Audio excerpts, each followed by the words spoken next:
விஜய்க்கு தம்பி விஜய்க்கு ஒன்றுமே தெரியாதுன்னு நினைக்கிறேன். ஏன்னா விஷயமே தெரியும். இன்றைக்கி டான்ஸ் ஆடிட்டு இருக்காரு. இன்றைக்கி உட்காந்து 3வது ஆண்டு துவக்க விழாவில் ஒரு டான்ஸ் ஆடிட்டு இருக்காங்க. ஒரு நாட்டினுடைய ஒரு கட்சியுடைய தலைவராக இருந்து தமிழ்நாட்டில் தமிழ்நாடு கலாச்சாரம் என்ன என்பது தெரியாமல் டான்ஸ் ஆடிட்டு இருந்த 3வது ஆண்டு துவக்க விழாவில்.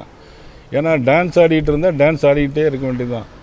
என்டிஏ அப்படின்னா பாரதிய ஜனதா இருக்குது, அனைத்து இந்திய அண்ணா திராவிட முன்னேற்றங்களும் இருக்குது, தமிழ் மாநில காங்கிரஸ் இருக்குது, அண்ணன் ஜான் பாண்டியன் கட்சி இருக்குது, பாரிவேந்தர் கட்சி இருக்குது, நீதி கட்சி இருக்குது, இன்னும் விவசாய அமைப்புகள், இன்னும் யாதவ பண்பாட்டு கழகம் எல்லாமே இன்றைக்கி என்டிஏல தான் இருக்குது. இது கூட தெரியாமல் பேசிக்கிட்டு இருந்தால் எப்படி?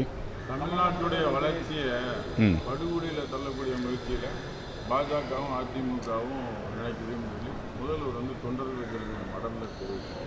இந்த 5 ஆண்டு கால ஆட்சியில் யார் முதலமைச்சர் அவருக்கே தெரியல போலுக்கு. இந்த 5 வருஷம் முதலமைச்சராக இருக்கக்கூடியது யார்?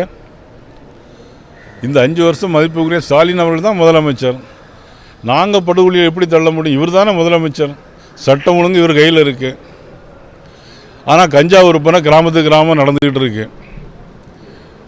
பெண்கள் பாதுகாப்பு கிடையாது. 55% பெண்களுக்கு எதிரான குற்றங்கள், பாலியல் வன்கொடுமைகள், கற்பழிப்புகள் யாருடைய ஆட்சியில் நடக்கு? மதிப்புக்குரிய நம்ம அண்ணன் முதலமைச்சர் ஸ்டாலினுடைய ஆட்சியில் நடக்கு. லாக்அப் டெத் மரணங்கள் எத்தனை? 32.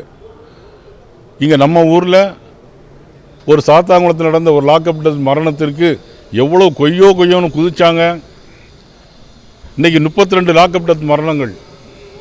சரி, ஒரு போலீஸ் ஸ்டேஷனுக்கு ஒரு பெண் கம்ப்ளைண்ட் கொடுக்க போக முடியுதா? இன்றைக்கி திமுகவில் இருக்கிறவங்க 26 பேர்கள் பாலியல் வன்கொடுமையில் ஈடுபட்டிருக்காங்க. நான் பட்டியலிட்டு சொல்ல முடியும். பாலியல் வன்கொடுமையில் ஈடுபட்டவர் 26 பேர். அண்ணாநகர் ஞானசேகர், பிறகு ஆரணி தெய்வ செயல், இன்னும் வரிசையாக சொல்லிகிட்டே போயிட்டு இருக்கலாம். எல்லாமே திமுகவை சேர்ந்தவர். இவர் யார் படுகொலை தள்ளணும்? நீங்கள் தான் இந்த நாட்டினுடைய முதலமைச்சர். நீங்கள் தானே எல்லாமே பார்க்கணும்.